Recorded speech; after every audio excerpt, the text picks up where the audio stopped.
श्रीसूक्तम्।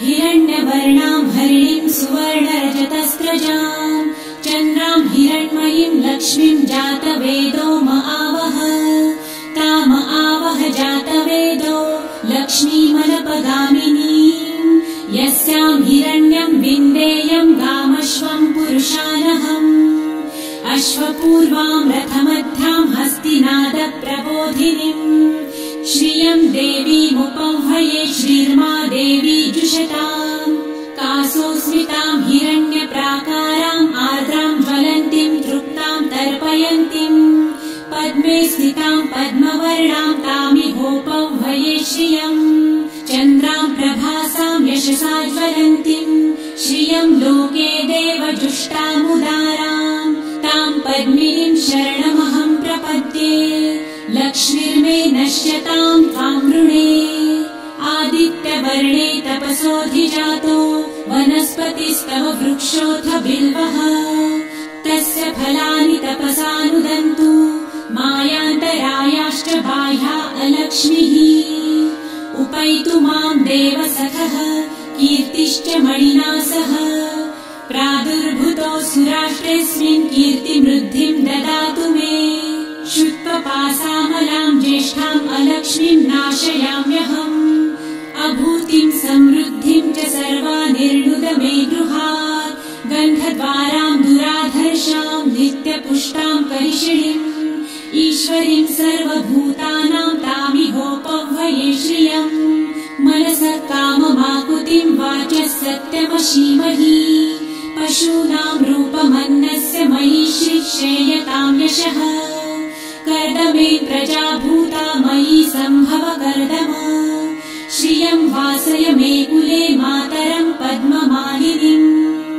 आपसृजन्तु सिद्धानि चित्रितवस मे गृहे निज देवीं मातरं श्रियं वासय मे कुले आर्द्रां पुष्करिणीं पुष्टिपिङ्गलां पद्ममालिनीं चन्द्रां हिरण्मयीं लक्ष्मीं जातवेदो म आवह आर्द्रां यकरिणीं यष्टिं सुवर्णां हेममालिनीं सूर्यां हिरण्मयीं लक्ष्मी जातवेदो म आवह ताम आवह जातवेदो लक्ष्मीमनपगामिनीं यस्यां हिरण्यं प्रभुतं गावो दासोऽश्वान् विन्देयं पुरुषानहम् यः शुचिः प्रयतो भूत्वा जिहुयादाजमन्वहम् सूक्तं पञ्चदशर्च च श्रीकामः सततं जपेत् पद्मानने पद्म उरु पद्माक्षी पद्मसम्भवे तन्मे भजसि पद्मक्षी येन सौख्यं लभाम्यहम्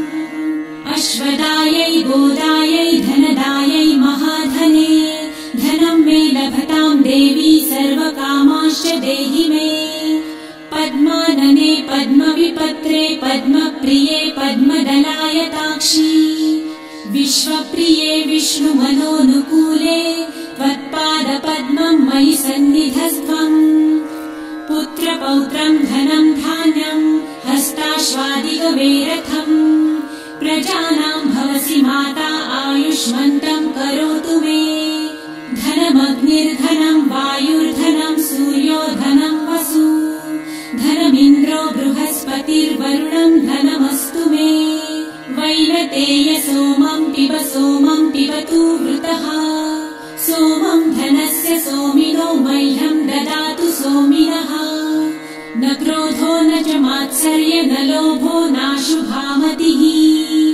भवन्ति कृतपुण्यानां भक्तानां श्रीसूक्तं जपेत् सरसिजनिलये सरोजहस्ते धवलतरां सुखगन्धमाल्यशोभे भगवती हरिवल्लभे मनोज्ञे त्रिभुवनभूतिकरी प्रसीद मह्यम् विष्णुपत्नीं क्षमां देवी माधवी माधवप्रियां लक्ष्मीं प्रियसखीं देवीं नमाम्यच्युतवल्लभाम् महालक्ष्मीं च विद्महे विष्णुपत्नी च धीमहि तन्नो लक्ष्मी प्रचोदयात् श्रीवर्चस्वमायुष्यमारोग्यमाविधाच्छोभमानं महीयते। पशुं बहुपुत्रलाभं शतसंवत्सरं दीर्घमायुः। ॐ शान्ति शान्ति शान्तिः।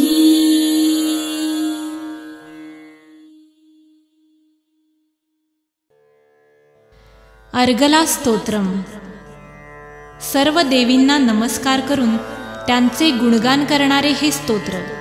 ह्या स्तोत्राच्या दुसऱ्या ओळींमधून आपल्याला यश धन कीर्ती प्राप्त होऊन शत्रूचा विनाश होतो। हे स्तोत्र दिवसभरामध्ये कधीही ऐकू किंवा म्हणू शकता।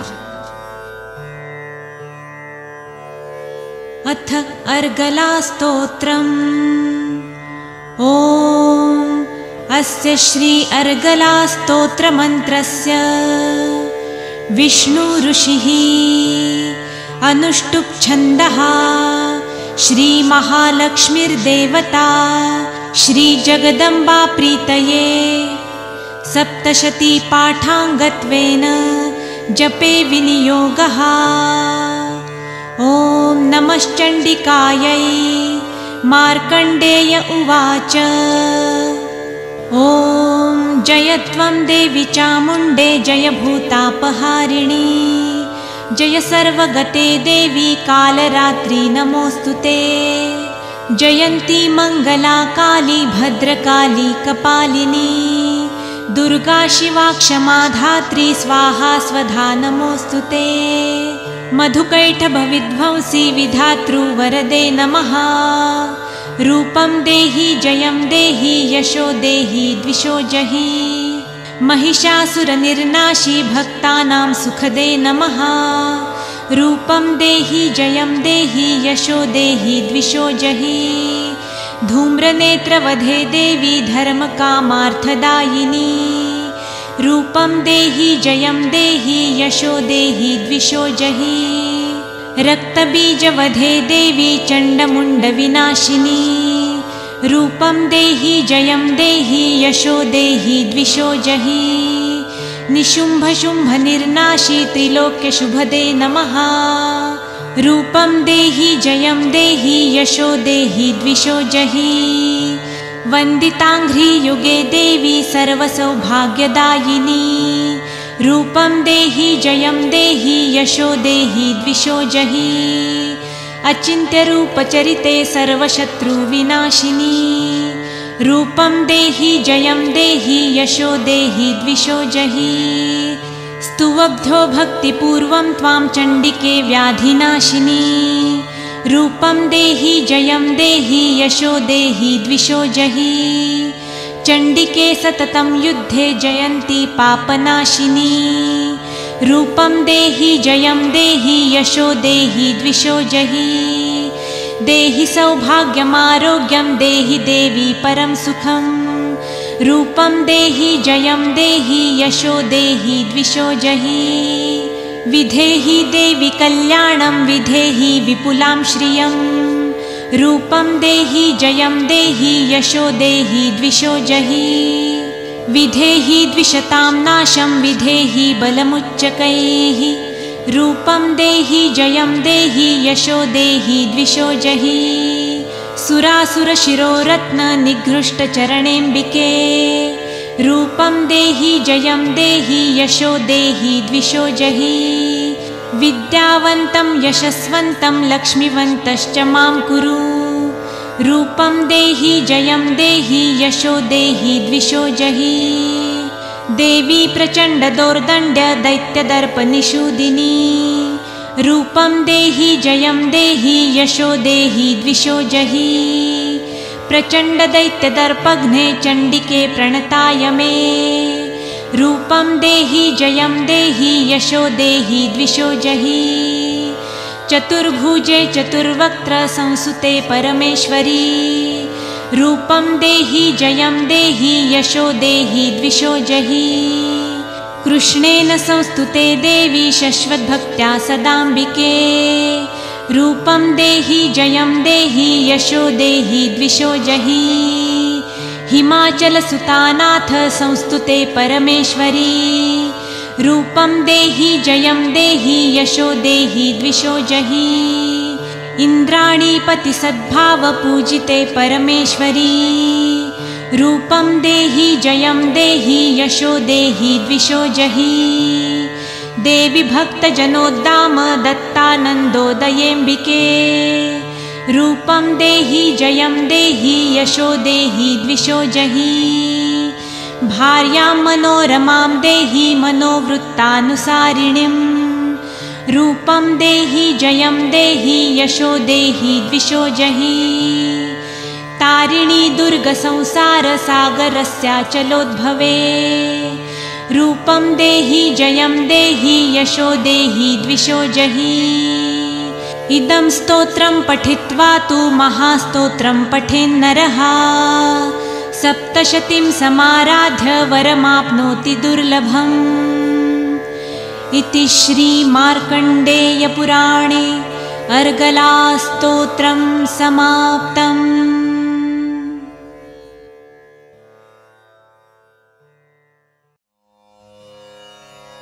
अथ श्रीसिद्धकुञ्जिकास्तोत्रम्। ॐ शिव उवाच शृणुदेवी प्रवक्ष्यामि कुञ्जिकास्तोत्रमुत्तमं येन मन्त्रप्रभावेण चण्डीजापशुभो भवेत् न कवचं नार्गलास्तोत्रं कीलकं न रहस्यकं न सूक्तं नापि ध्यानं च न न्यासो न च वार्चनं कुञ्जिकापाठमात्रेण दुर्गापाठफलं लभेत् अतिगुह्यतरं देवी देवानामपि दुर्लभं गोपनीयं प्रयत्नेन स्वयोनिरिव पार्वती मारणं मोहनं वंशं स्तम्भनोच्चाटनादिकं पाठमात्रेण संसिद्ध्येत् कुञ्जिकास्तोत्रमुत्तमम्। अथ मन्त्रः ॐ ऐं ह्रीं क्लीं चामुण्डायै विच्चे ॐ ग्लौं हुं क्लीं जुं सः ज्वालय ज्वालय ज्वल ज्वल प्रज्वल प्रज्वल ऐं ह्रीं क्लीं चामुण्डायै विच्चे ज्वल हं सं लं क्षं फट् स्वाहा इति मन्त्रः। नमस्ते रुद्ररूपिण्यै नमस्ते मधुमर्दिनी नमः कैटभहारिण्यै नमस्ते महिषार्दिनी नमस्ते शुम्भहन्त्रै च निशुम्भासुरघातिनी जाग्रतं हि महादेवी जपं सिद्धं कुरुष्व मे ऐङ्कारी सृष्टिरूपायै ह्रीङ्कारी प्रतिपालिका क्लीङ्कारी कामरूपिण्यै बीजरूपे नमोऽस्तु ते चामुण्डा चण्डघाती च यैकारी वरदायिनी विच्चे चाभयदा नित्यं नमस्ते मन्त्ररूपिणी धां धीं धूं धुर्जटे पत्नी वां वीं वुं वागधीश्वरी क्रां क्रीं क्रूं कालिका देवी शां शीं शूं मे शुभं कुरु हुं हुं हुंकाररूपिण्यै जं जं जं जम्भनादिनी भ्रां भ्रीं भ्रूं भैरवी भद्रे भवान्यै ते नमो नमः। ॐ अं कं चं टं तं पं यं शं विं जुं ऐं विं हं क्षं धिजाग्रं धिजाग्रं त्रोटय त्रोटय दीप्तं कुरु कुरु स्वाहा पां पिं पुं पार्वती पूर्णा खां खीं खुं खेचरी तथा सां सिं सुं सप्तशती देव्या मन्त्रसिद्धिं कुरुष्व मे। इदं तु कुञ्जिकास्तोत्रं मन्त्रजागर्ति हेतवे अभक्तेनैव दातव्यं गोपितं रक्ष पार्वती यस्तु कुञ्जिकाया देवी हीनां सप्तशतीं पठेत् न तस्य जायते सिद्धिररण्ये रोदनं यथा। इति श्रीरुद्रयामले गौरीतन्त्रे शिवपार्वतीसंवादे कुञ्जिकास्तोत्रं सम्पूर्णम्। ॐ तत्सत्।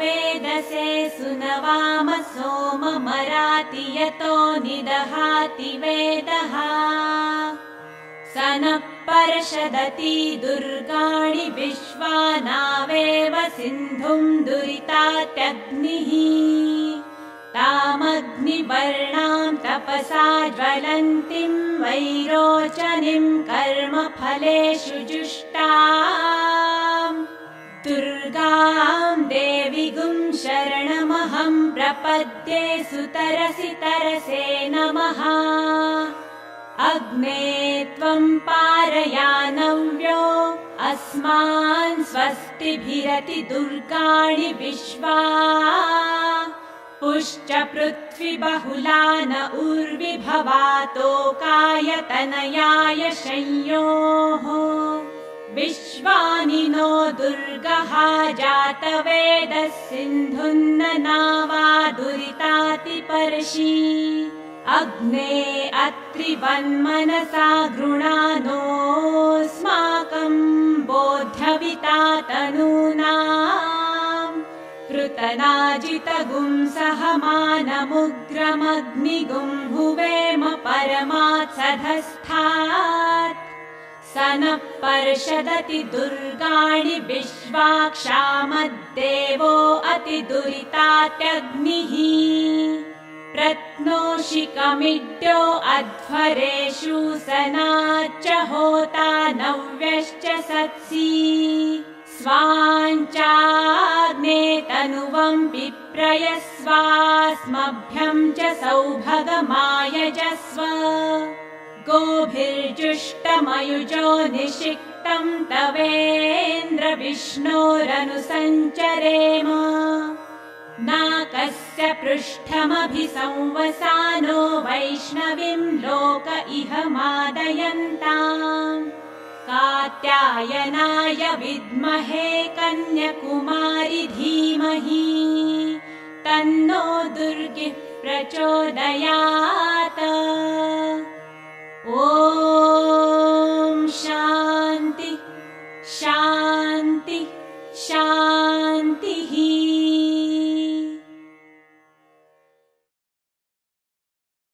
ॐ नमश्चण्डिकायै मार्कण्डेय उवाच ॐ यद्गुह्यं परमं लोके सर्वरक्षाकरं नृणाम् यन्न कस्य चिदाख्यातम् तन्मे ब्रूहि पितामह ब्रह्मोवाच अस्ति गुह्यतं विप्रा सर्वभूतोपकारकम् दिव्यास्तु कवचं पुण्यं तच्छृणुष्व महामुने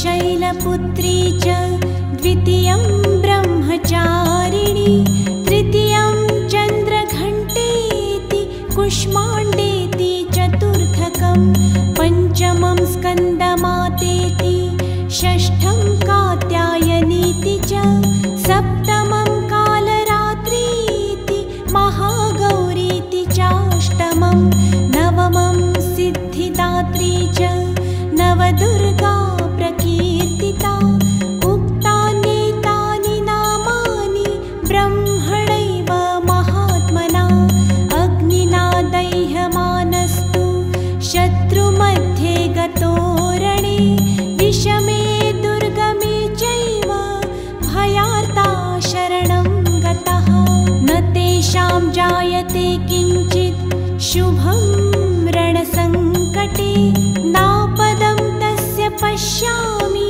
शोकदुःख भयं नहि यैस्तु भक्त्या स्मृता नूनं तेषां वृद्धि प्रजायते ये त्वां स्मरन्ति देवेशि रक्षसे तान्न संशयः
वैष्णवी तथा।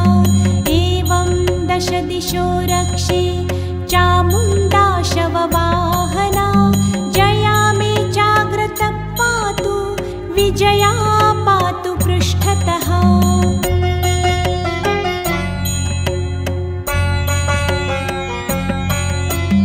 अजिता वामपार्श्वे तु दक्षिणे चापराजिता। शिखामुद्योतिनी रक्षे तुमामूर्ध्नि व्यवस्थिता। मालाधरी ललाटे च भ्रुवौ रक्षेद्यशस्विनी। त्रिनेत्रा च भ्रुवोर्मध्ये यमघण्टा च नासिके। शङ्खिनी चक्षुषोर्मध्ये श्रोत्रयोर्द्वारवासिनी। कपोलौ कालिका रक्षेत् कर्णमूले तु शाङ्करी। नासिकायां सुगन्धा च उत्तरोष्ठे च चर्चिका। अधरे चामृतकला जिह्वायां च सरस्वती। दन्तान् रक्षतु कौमारी कण्ठदेशे तु चण्डिका। घण्टिकां चित्रघण्टा च महामाया च तालुके। कामाक्षी चिबुकं रक्षेत् वाचं मे सर्वमङ्गला। ग्रीवायां भद्रकाली च पृष्ठवंशे धनुर्धरी।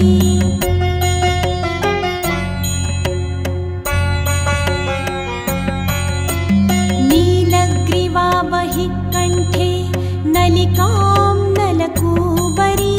स्कन्धयो खड्गिनी रक्षेत् बाहु मे वज्रधारिणी। हस्तयोर्दण्डिनी रक्षेत् अम्बिका चाङ्गुलीषु च। नखाञ्चूलेश्वरी रक्षेत् कुक्षौ रक्षेत् कुलेश्वरी। स्तनौ रक्षेत् महादेवी मनःशोकविनाशिनी। हृदये ललिता देवी उदरे शूलधारिणी। नाभौ च कामिनी रक्षेत् गुह्यं गुह्येश्वरी तथा। पूतना कामिका मेढ्रं गुदे महिषवाहिनी। कट्यां भगवती रक्षेत् जानुनी विन्ध्यवासिनी। जङ्घे महाबला रक्षेत् सर्वकामप्रदायिनी। गुल्फयोर्नारसिंही च पादपृष्ठे तु तैजसी। पादाङ्गुलिषु श्रीरक्षेत् पादाधस्तलवासिनी।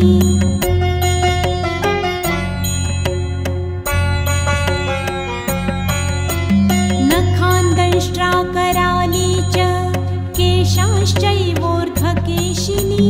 रोमकूपेषु कौबेरी त्वचं वागीश्वरी तथा। रक्तमज्जावसामांसान्यस्थिमेदांसि पार्वती। अन्त्राणि कालरात्रिश्च पित्तं च मुकुटेश्वरी।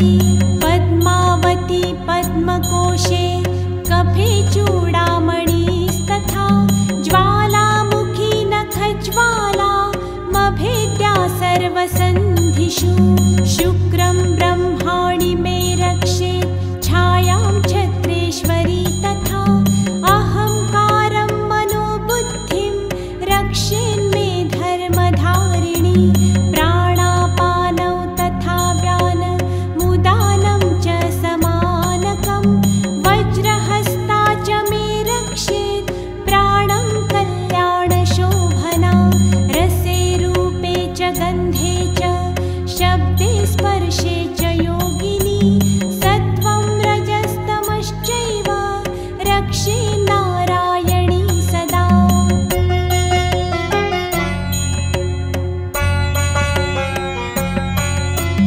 आयु रक्षतु वाराही धर्मं रक्षतु वैष्णवी। यशकीर्तिं च लक्ष्मीं च धनं विद्यां च चक्रिणी। गोत्रमिन्द्राणि मे रक्षेत् पशून् मे रक्ष चण्डिके। पुत्रान् रक्षेन्महालक्ष्मीर्भार्यां रक्षतु भैरवी।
कवचेनावृतः पुमान् इदं तु देव्या कवचं देवानामपि दुर्लभं यः पठेत् प्रयतो नित्यं त्रिसन्ध्यं श्रद्धयान्वितः दैवी कला भवेत् तस्य त्रैलोक्येष्वपराजितः जीवेत् वर्षशतं साग्रमपमृत्युविवर्जितः नश्यन्ति व्याधयः सर्वे लुता विस्फोटकादयः स्थावरं जङ्गमं चैव कृत्रिमं चापि यद्विषम् अभिचाराणि सर्वाणि मन्त्रयन्त्राणि भूतले भूचराखेचराश्चैव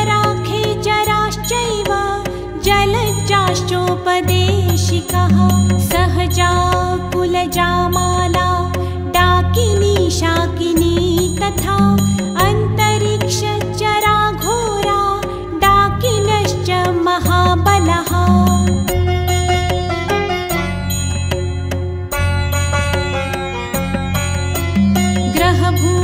ग्रहभूतपिशाचाश्च यक्षगन्धर्वराक्षसः ब्रह्मराक्षसवेताला कुष्माण्डा भैरवादयः नश्यन्ति दर्शनात्तस्य कवचेर्हृदि संस्थिते मानोन्नतिर्भवेद्राज्ञ स्तेजो वृद्धिकरं परं यशसा वर्धते सोऽपि कीर्तिमण्डितभूतले जपेत् सप्तशतीं चण्डीं कृत्वा तु कवचं पुरा यावद्भूमण्डलं धत्ते सशैलवनकाननं तावत् तिष्ठति मेदिन्यां सन्तति पुत्रपौत्रिकी देहान्ते परमं स्थानं यस्तुरैरपि दुर्लभं प्राप्नोति पुरुषो नित्यं महामाया प्रसादतः लभते परमं रूपं शिवेन सह मोदते ॐ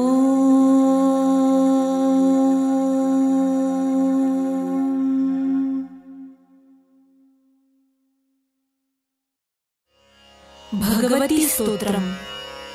जय भगवती देवी नमो वरदे जय पापनिवासिनी बहुफलदे जय शुम्भनिशुम्भकपालधरे प्रणमामि तु देवी नरार्तिहरे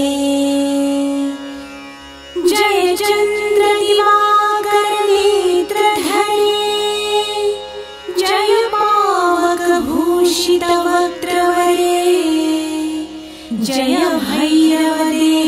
भैरवदेहनिलीनपरे जय अन्धकदैत्यविशोषकरे जय महिषविमर्दिनि शूलकरे जय लोकसमस्तकपापहरे जय देवी पितामहविष्णुनुते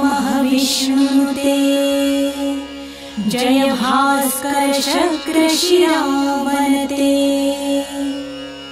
जय षण्मुखसायुध ईशनुते जय सागरगामी शम्भुनुते जय दुःखदरिद्रविनाशकरे जय पुत्रकलत्रविवृद्धिकरे जय देवी समस्तशरीरधरे जय नागविदर्शिनि दुःखहरे जय व्याधिविनाशिनि मोक्षकरे जय वाञ्छितदायिनि सिद्धिकरे एतद्व्यासकृतं स्तोत्रम् यः पठेन्यतः शुचिः गृहे वा शुद्धभावेन प्रीता भगवती सदा इति व्यास कृतं भगवती स्तोत्रं सम्पूर्णम्।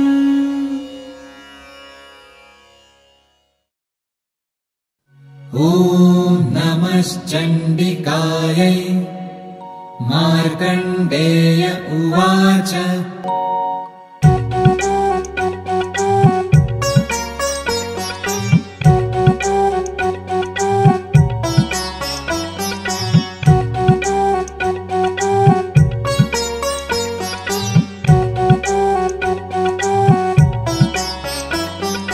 विशुद्ध ज्ञानदेहाय त्रिवेदी दिव्य चक्षुषे श्रेयप्राप्तिनिमित्ताय नमः सोमार्थधारिणे।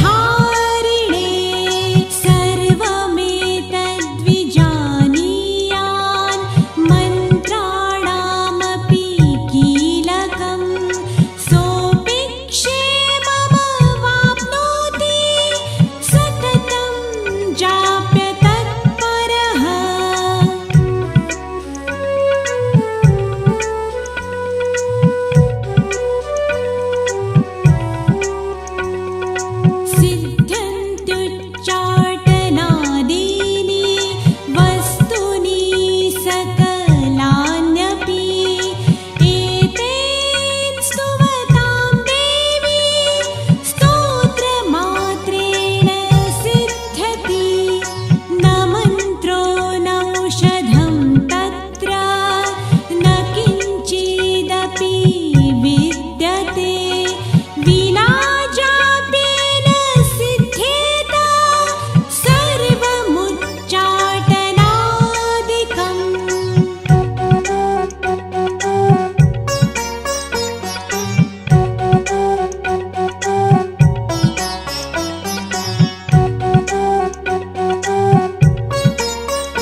यश्छन्दसा वृषभो विश्वरूपः छन्दोभ्योऽधमृतात् सम्बभूव समेन्द्रो मेधया स्पृणोतु अमृतस्य देवधारणो भूयासमा शरीरं मे विचर्षणम् जिह्वा मे मधुमत्तमा कर्णाभ्यां भुरिविश्रुवम् ब्रह्मणः कोशोऽसि मेधया पिहितः श्रुतं मे गोपाय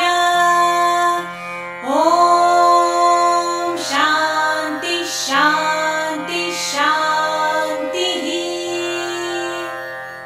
ॐ मेधा देवी जुषमाणा न आगाद्विशाचि भद्रा सुमनस्यमाना त्वया जुष्टानुदमाना दुरुक्तान् बृहद्वदेम विदधे सुविराः त्वया जुष्टऋषिर्भवति देवि त्वया ब्रह्मा गतश्रीरुतत्वया त्वया जुष्टश्चित्रं विन्दते वसुसानो जुषस्व द्रविणो न मेधे मेधाम् इन्द्रो ददातु मेधां देवी सरस्वती मेधां मे अश्विनावुभावा धत्तां पुष्करस्रजा अप्सरासु च या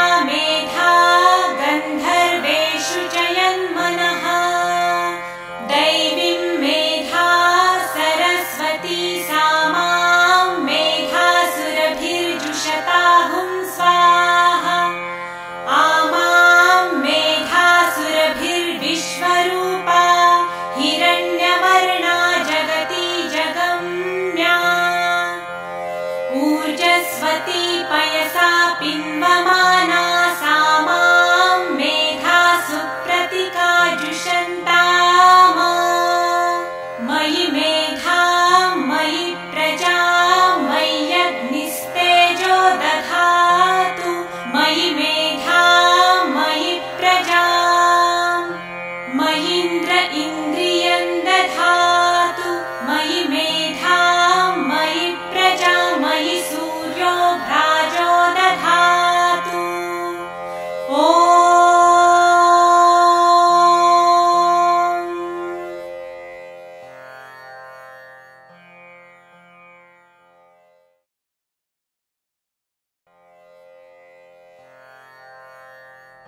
ॐ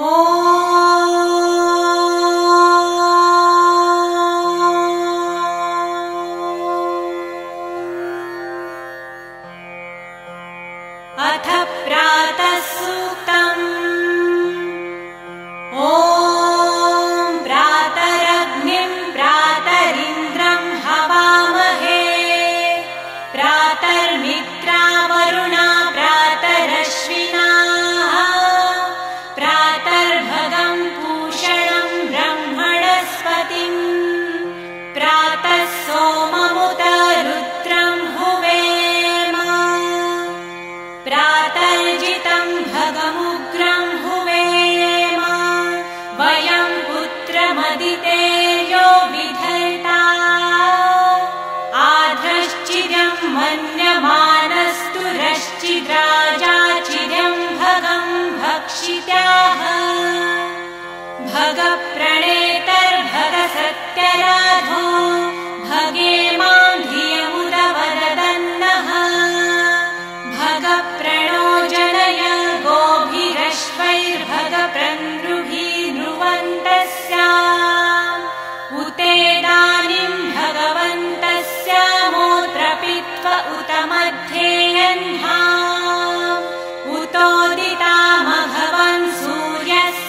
रूपिणी लक्ष्मीर्विष्णोर्हृदय संस्थिता विश्वाङ्गनन्दिनी नन्दा नन्दाक्षि बिन्दुरूपिणी हस्तिनी पद्मिनी चक्रा सूताम्रकमलाक्षिणी विष्णुशक्ति रीति ख्याता स्वानन्दशक्तिरूपिणी महादेव्यै च विद्महे विष्णुपत्न्यै च धीमहि तन्नो लक्ष्मी प्रचोदयात्।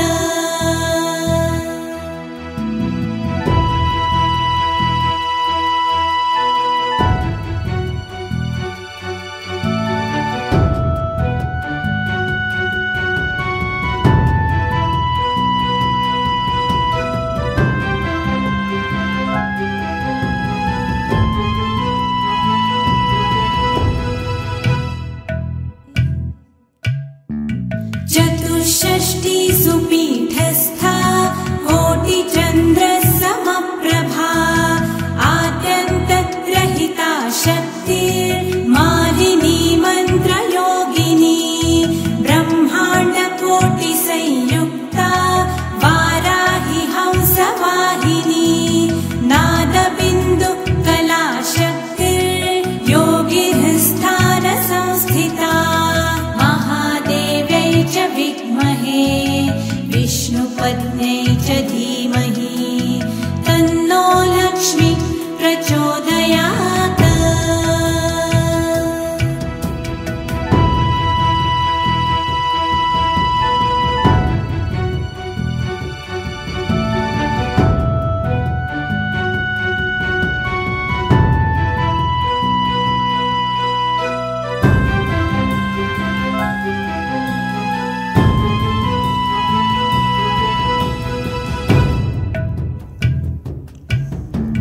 शास्त्रस्थाना उमा पद्मा पद्माक्षि ज्वालशोभिता ज्वालाज्वलनदीक्षान्ता महादेव्यति सुप्रभा सूर्यकोटि प्रतीकाशा चन्द्रकोटि सुशीतला सर्वमूर्ति कला सूक्ष्मा ब्रह्मरूप व्यवस्थिता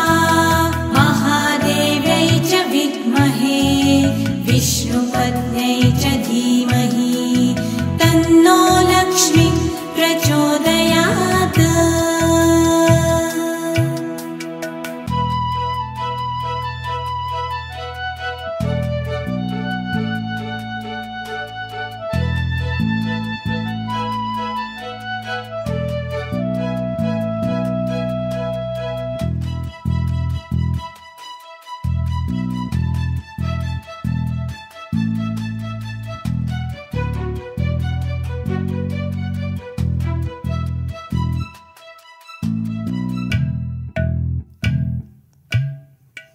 अकारो ब्रह्मणो रूप मुकारो विष्णुरेव च मकारो रुद्रमित्याहुरेतः प्रणवदेवताः ओङ्कारे संस्थितं चापि तथा शक्तित्रयं विदुः ओङ्कारो ध्यायते येने सर्वपापै प्रमुच्यते महादेव्यै च विद्महे विष्णुपत्न्यै च धीमहि तन्नो लक्ष्मी प्रचोदयात्।